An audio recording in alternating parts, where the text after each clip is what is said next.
الحمد لله الذي خلق السماوات والأرض يحيي ويميت وهو على كل شيء قدير والصلاة والسلام على رسوله وعلى آله وصحبه ومن والاه.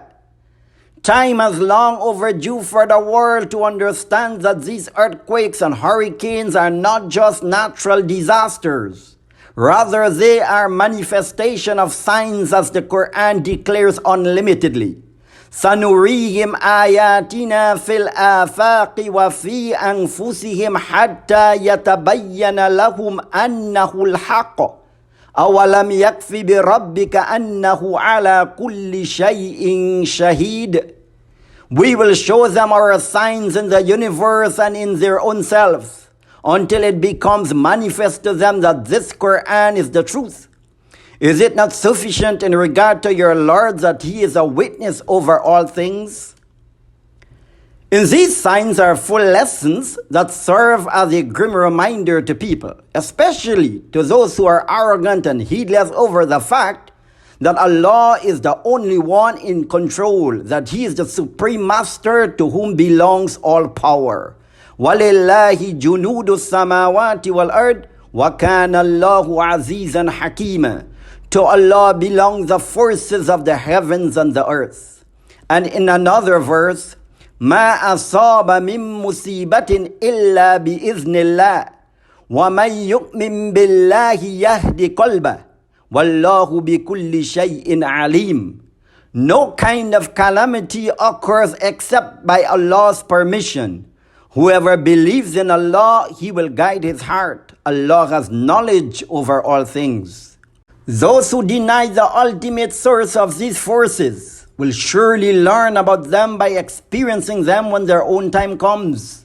In fact, right now, as people are sitting in the comfort in their own homes and watching these dramatic happenings live on social media, and though the frightening images and scenes don't appeal to the physical senses and excitement, some don't even know that they are looking at a preview of their own faith, which has already been plugged into their destiny, just waiting to be executed at the appointed time.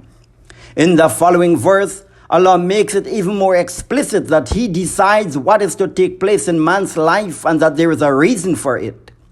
مَا أَصَابَ مِن مُّصِيبَةٍ فِي الْأَرْضِ وَلَا فِي أَنفُسِكُمْ إِلَّا فِي كِتَابٍ مِّن قَبْلِ أَن نَّبْرَأَهَا Inna dhalika ala Allahi yasir. No affliction occurs on earth nor in yourselves, but it is inscribed in the book of decrees before we bring it into existence. Verily, that is easy for Allah.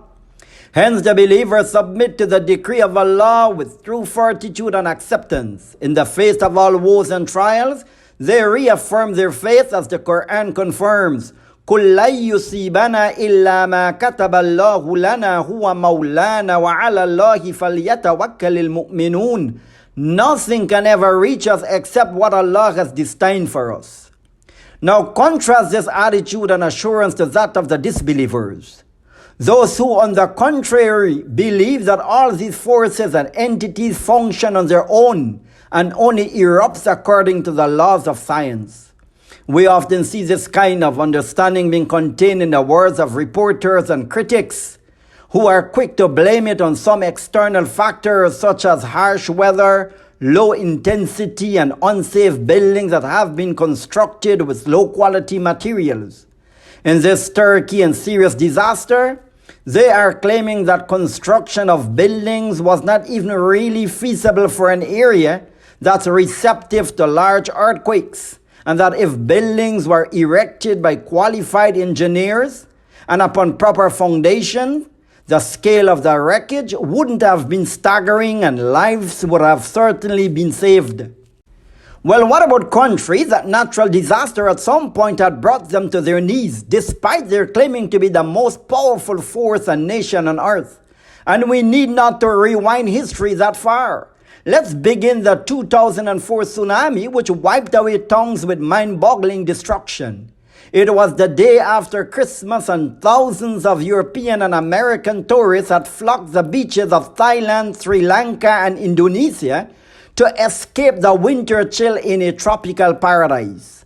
At 7:59 a.m., A 9.1 magnitude earthquake, one of the largest ever recorded, ripped through the Indian Ocean at a speed of 500 miles per hour and propelling a massive column of water up to 130 feet.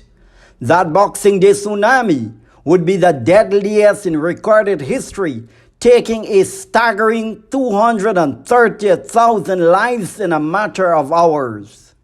Next was the 2005 Hurricane Katrina, which affected about 15 million people, impacted 90,000 square miles of territory from central Florida to eastern Texas. The total damage from this one hurricane alone is estimated $125 billion US dollars. Swiftly moving to the 2008 earthquake in China. This disaster claimed the lives of 87,000 people. 7,000 school buildings perished and 700 students were buried in one of them.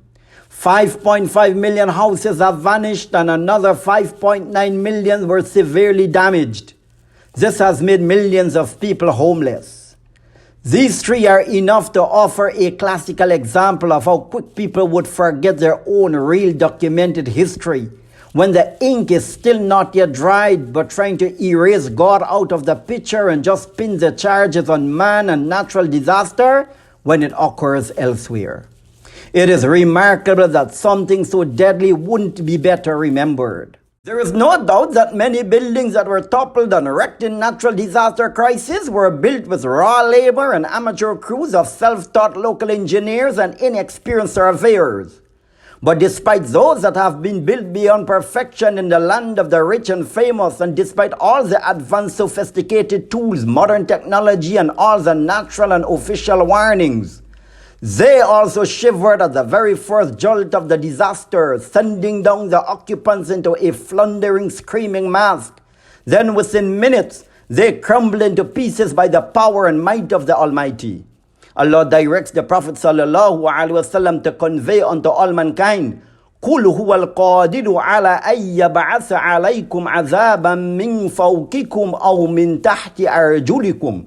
Say to them, O Muhammad, He, Allah, has power to send torment upon you from above or from under your feet.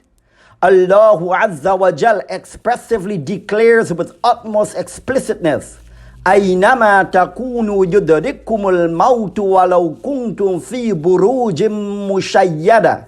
Wherever you may be, death will overtake you even if you should be in towers of lofty construction.